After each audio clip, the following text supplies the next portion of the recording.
Hello, beautiful souls, and welcome to Wildfire Earth. My name's Bradley, and today we're going to be doing a Q&A. I posted on social media and asked you guys what you wanted to be answered, so here are your questions, and here are my answers. One of the biggest questions that came up on social media was, what do I do about negative entities and negative energies? There's a couple of things you can do about this. The easiest one to do is cleansing. Obviously, sage is a huge one, and you can use sage, palo santo, juniper, cedar, sweetgrass. There's all kinds of different herbs that you can use to cleanse and consecrate your space. To learn more about that, you can check out some of the links down below. I've shared a little bit about it on my videos in the past, but I would recommend some of these books that I'll pop here and here. So you can check out these books for more information, but if you're looking for a greener way to do things, I also wanted to let people in on a little lesser known secret. One of the easiest ways to cleanse a space is sound.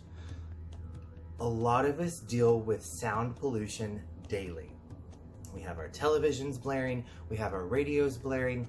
Literally none of us take the time to listen to the sound of silence. And it's in that sound of silence that you can actually feel and realize what is off in your environment. If you constantly have your television blaring or the radio blaring or headphones in, you're not tuning into your environment. You're focusing on a certain sound. So one of the best ways to do cleansing is just turn everything off and just sit in silence for a moment. And then you can either sing a favorite song that lifts up your spirit, that instantly shifts the energy in the room, or you can use a crystal bowl. Now this is mine. This is my crystal bowl, and it is attuned to B flat. So it deals with the crown chakra. This is an excellent way to cleanse your spiritual space. If you're working with Reiki, or if you're wanting to do some tarot readings, anything like that, that you want to raise the vibration and negate any negativity already in the environment that just kind of sweeps it away. Because think about it, smoke wafts on the air, so does sound. And I think sound actually travels faster than the air. Okay, so it's actually quick and easy to do. Some people, all they do is 3 tones on a bell. Okay, and that's the B tone. Now, if you want to use the singing bowl and give it a regular tone going, you will actually want to use a counterclockwise motion in order to negate negativity for a little bit, and then switch to clockwise motion. Clockwise.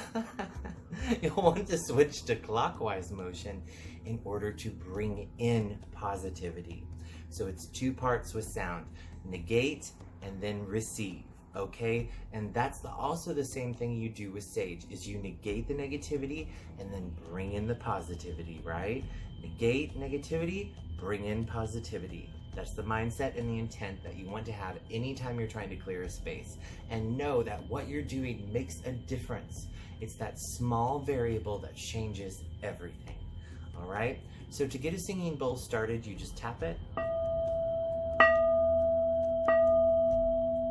Go around until you get the feel of it.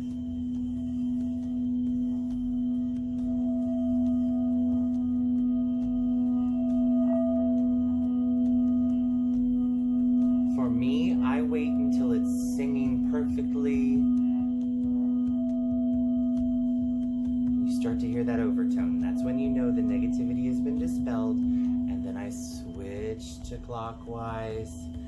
And the sound may fade a little bit, but remember, you're bringing it back into the room. So let it build up.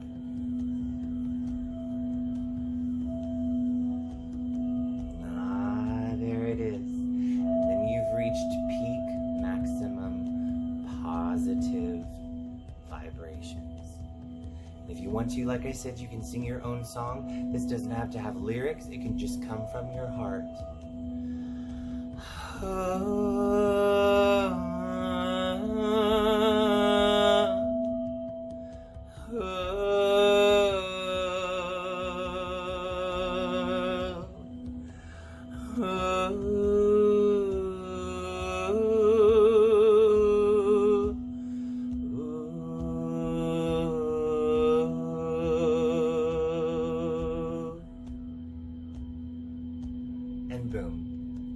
instantly your mood is elevated. You're connecting to the right side of your brain, which deals with the psychic ability in your mind. Remember, the left side of your brain is all about math, logic, and analytics. The right side is all about pictures, art, and the unknown. Okay, so we have order and then we have chaos, and a lot of people think that chaos is bad, but there's order even in the chaos, and there is disarray even in order. So it takes both sides of the mind to get full psychic insight. Ashley from Facebook asks, what are the early warning signs that you might be psychic? The first warning sign is that yes, you are psychic. Every single human being on this planet is psychic. We all have a soul. Our soul is connected to Source. Source is all that is. But if you're looking for actual signs that you may be psychic, I think the biggest one that I like to tell people is pay attention to your dreams. If you don't have a dream journal, you are missing out on so much psychic information. It is unreal. Write down your dreams and then go back over them. Weeks later, you will find trends, you will find themes, and you will even find foresight that your mind was preparing you for specific events in your life and you didn't even know it. Headaches and vertigo, or a sense of pressure, because it's almost like your awareness and perception of reality shifts. And sometimes that makes our left-sided brain freak out. And so we just get this pressure inside of our heads, and it can almost be dizzying to feel like, I've almost likened it to like a whiplash in time. Almost like you step out of time and then you're right back. Like, those are early warning symptoms for sure that you're onto something, and even dizziness and vertigo. Please, please, please, by all means, this is 100% for entertainment purposes only and for learning about your psychic ability. This Q&A does not replace professional assistance and counseling. If you think you are having real, dizziness or headaches or tinnitus, those are real medical conditions. This I'm talking about of more of a feeling. It's not actually there. It's kind of like when you hear a sound but it's not there, like a ringing, which brings us to the next sign and symptom. You hear things that aren't there, especially tones. The purer the tone, the purer the message that is trying to come through to you. You have to remember, a lot of these spirits are on the spiritual realm, so they are not going to speak to you through their mouths and through their hands. They don't show up like in horror movies. They don't show up like in Charmed. They are literally light beings. So for them to come down to our 3D level, it's almost like we have to reach for them as they are reaching for us, and we meet in the middle. And sometimes that connection is not perfect, which causes some of this dizziness or headaches because you're reaching towards something that you don't know where you're reaching yet. And so it takes a little trial and error in order to tune your radio. That's the next symptom, is you feel like you're out of tune with the world. A lot of starseeds and a lot of people that are in the Ascension movement, right, feel this instantly, that just this feeling of, I don't belong here. And here's the kicker, guys. You absolutely, utterly do, or you wouldn't be here. Your consciousness is here for a reason, to learn a lesson. And if you try to negate it and say, I'll wait until I get home, you missed this prime opportunity to learn here on planet Earth. And part of that is learning to play with your psychic ability in a physical body, so that whenever you go into your light body, all of that expands so much. This is literally like a preparatory school for the big, exciting adventure that awaits us after death. Another early symptom of psychic ability is deja vu. I can't tell you how many times when I was growing up that I had deja vu. It was like on the daily. I'd be like, I've done this before. I've had this conversation before. I've been in this building. I've been on this bus. Wow. Is my whole life a lie? No. No, but seriously, you almost get to the point of where you're having deja vu so much. It's because we think time is linear, but in reality, time is more like a spiral. and it's more cyclical, okay? That's the easiest way to put it. That's not even right, is what I've been told.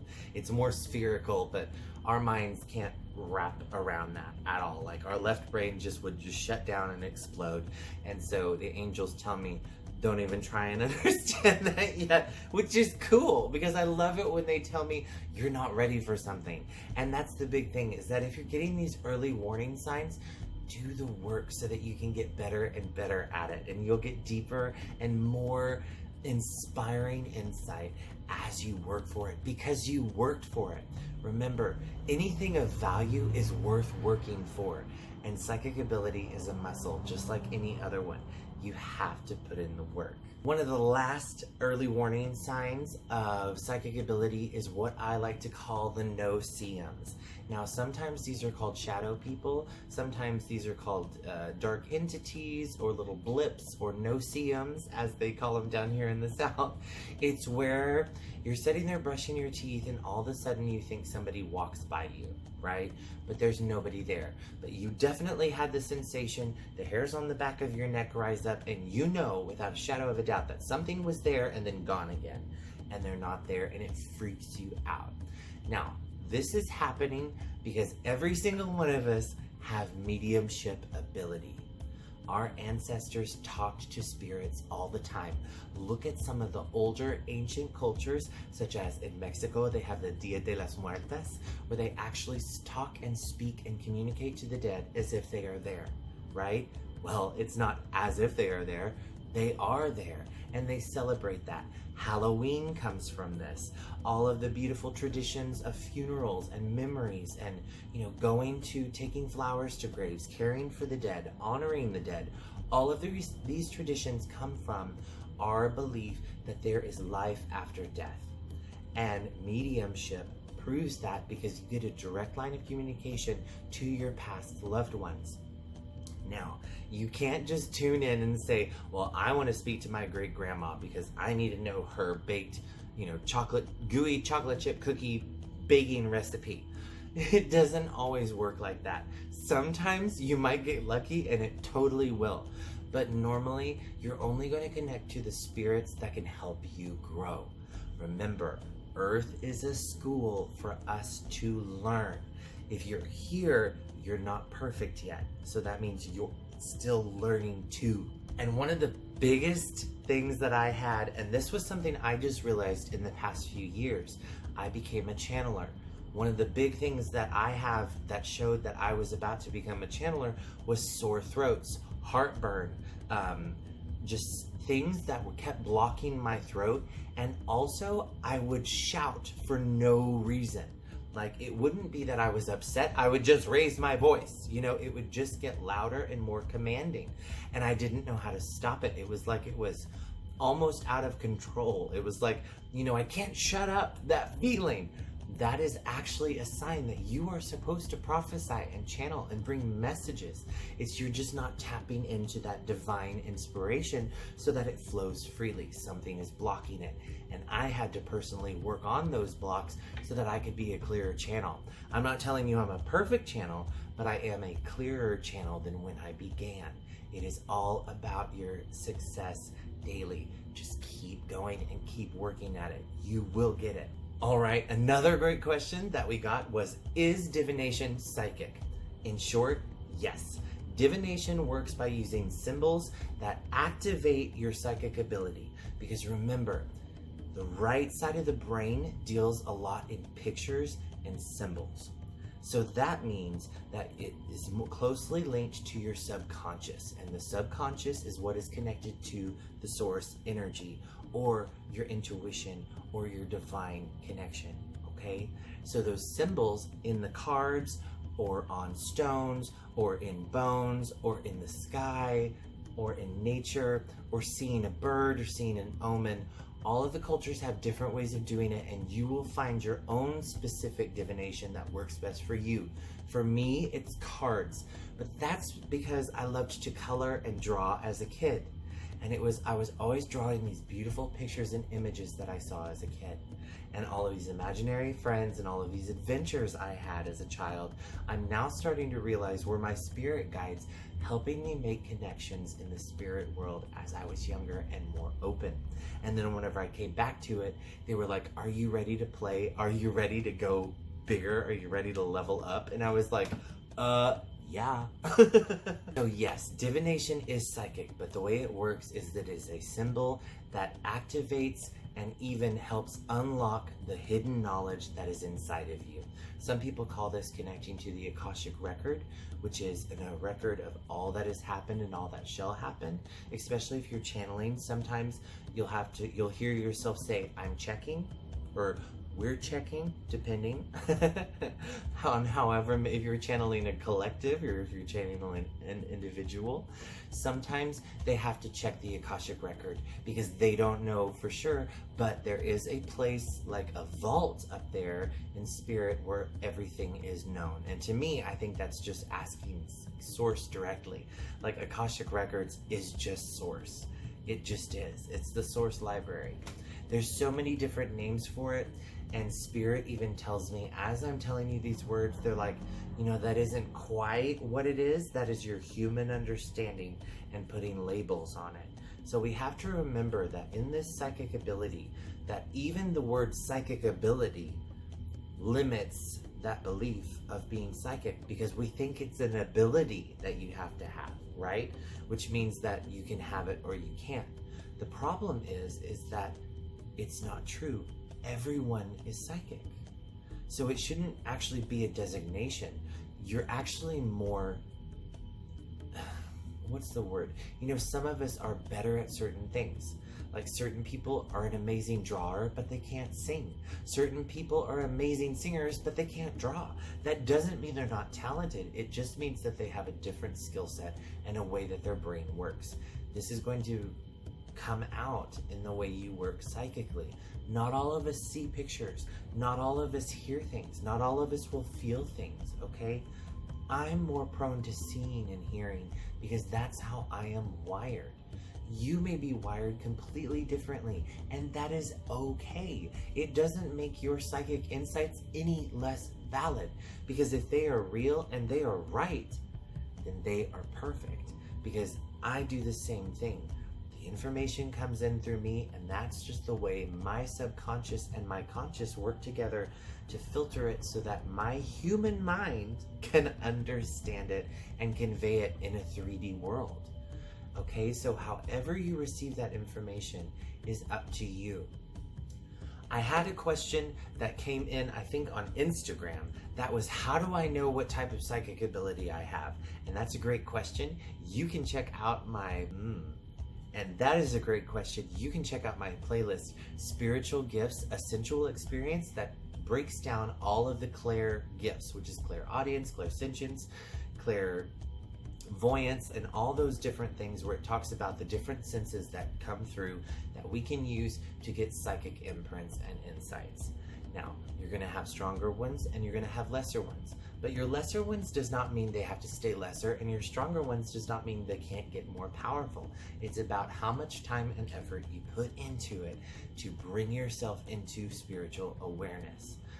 The best practice for that is meditation, or even sitting down and doing arts and crafts and figuring out, am I a better sculptor? Am I a better musician? Am I a better drawer? Am I a better gamer? You know, something like, am I good at games? Like, am I good at riddles? However you enjoy getting information, like if you love just reading copious amounts of information from books, don't be surprised if spirit shows you a book that you need to go read, and then you find your answer in that book, and that is your psychic insight. That is divination. Some people call that bibliomancy. It's so fascinating how Spirit is constantly giving us little tidbits to help us find the breadcrumbs.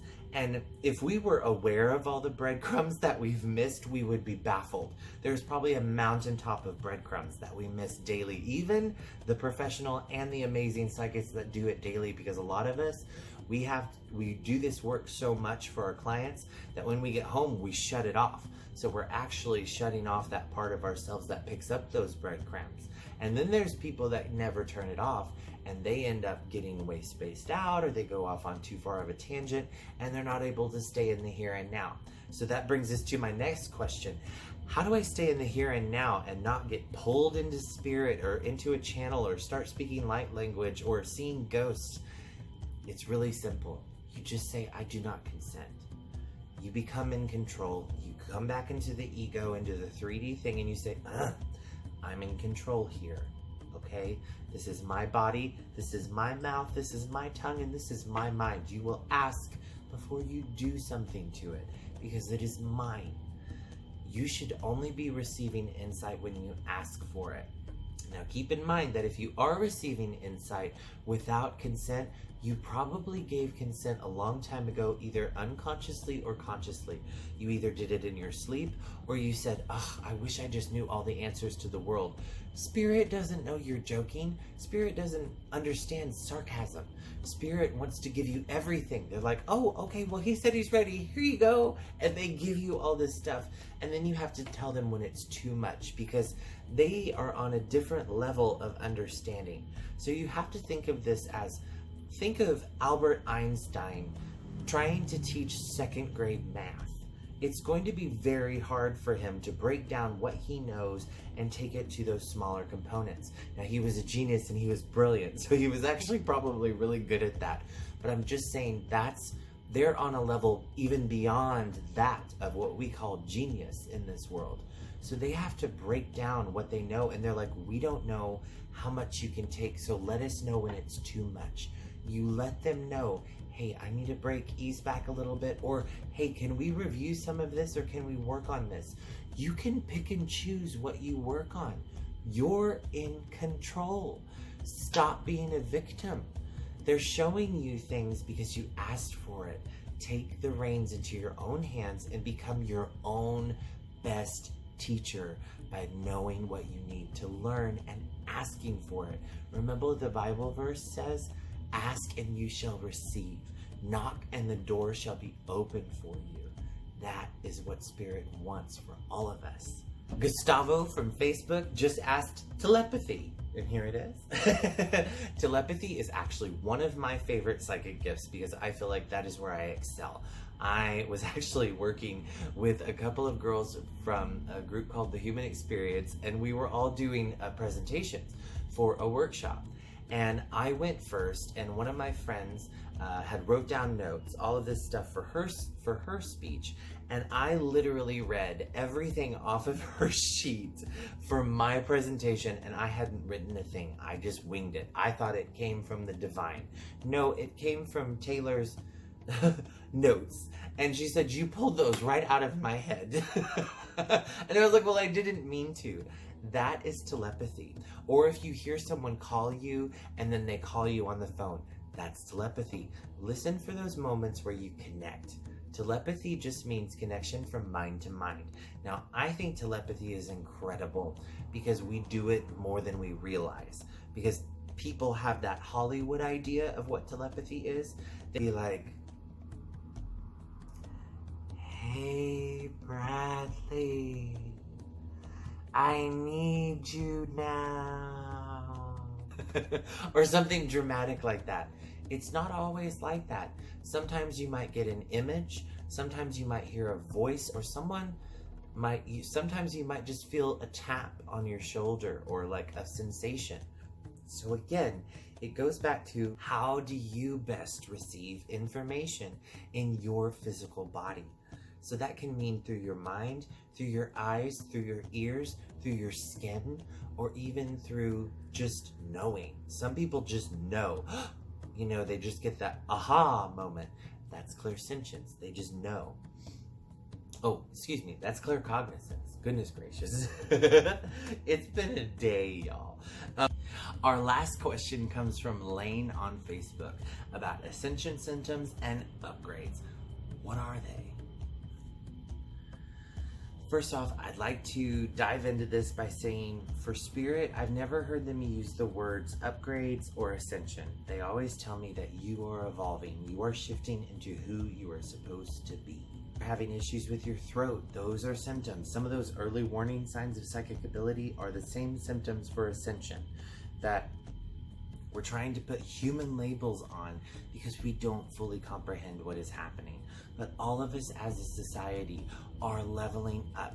We are growing. We are becoming more and more aware of the world around us, more and more aware of the world that we cannot perceive with our five senses, the five classical senses.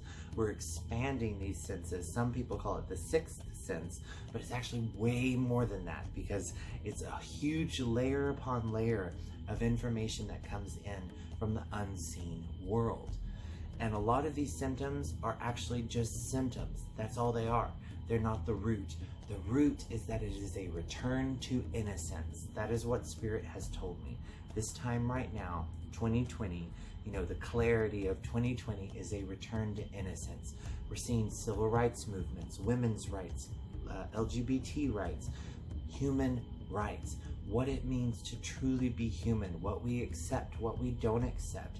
I liken it to, the spirits like to show me that we as humanity have been like babies for a really long time. And now we're transitioning into toddlers, okay? Now, if you've ever been a mother or a father or a parent or around children during this early development stage, you know it is fraught with trial and tribulation, anguish and pain and laughter and joy and all of the spectrum of emotions. That's what you're feeling right now. You are transitioning, you are growing, and you're having the growing pains. You're having the ascension pains, you're having the upgrades, you're expanding your consciousness. And that is a lot of work. There are so many other videos out there about expansion and consciousness that I really left this for the last of it because I believe all in a nutshell, all it is a return to innocence. So the answer, the solution to this is that what do you do with a toddler? How do you help them thrive? And that's simple. You make sure that you go and play outside, which is what all of us need to be doing, getting outside more, grounding, playing barefoot, experiencing joy again, experiencing life. A lot of us have kind of stalled our spiritual maturity by pursuing the 9-to-5 or pursuing the college degree or pursuing a marriage or pursuing what we thought we had to do and putting limitations on who we were. Now we're expanding into who we should be. And that comes with its own growing pains and its own symptoms. So it's going to be unique to you and unique to every single person. So yes, it's great to have a checklist of symptoms and all this other stuff, but you can also throw that out the window because you could be experiencing all of them or none of them and you're still ascending. Humanity as a whole is ascending. Look around. Look at how much we don't tolerate anymore. Look at how much truth is coming out. Look at how much untruth is coming out. All of this is coming up to the surface and it is being revealed to us. And it is up to us to mature rapidly in order to translate and kind of decode all of this information.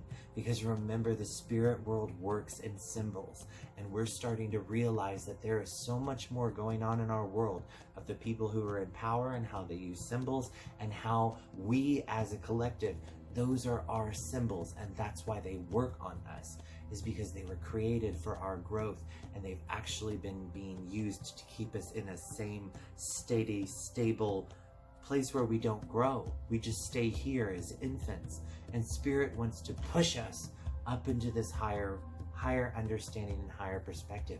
It's time to mature. Now, I know a lot of you don't feel like you're supposed to be here, that Earth isn't your home, but I have news for you. If you're here right now in this day and age of 2020, all of your past lives, all of your existences, all of your multidimensional selves, all your higher self is for this time. The messages are coming through to you so that you can share your unique heart. Your heart is needed right now. There's a war on the heart right now more than ever. They want you to be scared. They want you to fear, and that's how they control you. Because remember, what triggers you controls you. So it's learning about what triggers you, doing the shadow work, doing that hard work of really digging out from childhood and saying, you know, this is who I thought I should have been, but that's not who I wanted to be. That's who my mom told me to be. This is who my teachers told me to be. This is who my preacher told me to be. This is who my friends wanted me to be. My lover, my spouse, my children, my boss. Everybody wants you to be a certain version of yourself. And Ascension is literally translated for me as saying, enough. This is who I am. And it's using your own voice to say, this is who I am. I am here to love. Because we are all just walking one another home. Thank you, Ram Dass, for that beautiful quote. We are all just walking another home. And it's up to you to make it a pleasant journey or to cause drama. Either way is fine. Either way is perfect. It's about what lessons you learn. So look back on your life. Look at the people who you think abused you. Look at the people who think hurt you. They were probably your biggest teacher. They taught you independence. They taught you your self-worth. They taught you about confidence. They taught you not to devalue yourself because you are valuable. You are worthy and you are enough. And I have to say, all of the energy coming in right now tells me one big, beautiful truth, that you are loved. And all of this psychic ability is only here to help you understand how much you are loved. It's not an ability outside of yourself. It is an ability that all humans have, and it's our job to reclaim it. We really should call this time period after 2020 clarity the reclamation, where we reclaim our reality, we reclaim our sovereignty, and we stop playing the victims to politics, society, to war, to all of this little stuff that means nothing in the big scope of things. It really means nothing. We're here to love one another and to grow. If you're not growing, you're not doing it right. So happy growth, my friends. I love you all. Thank you so much for watching. If you enjoyed this video, be sure to, crack that YouTube algorithm by liking and subscribing. That way you can get notified and hit that bell notification so you can be notified when I make videos, because I make videos,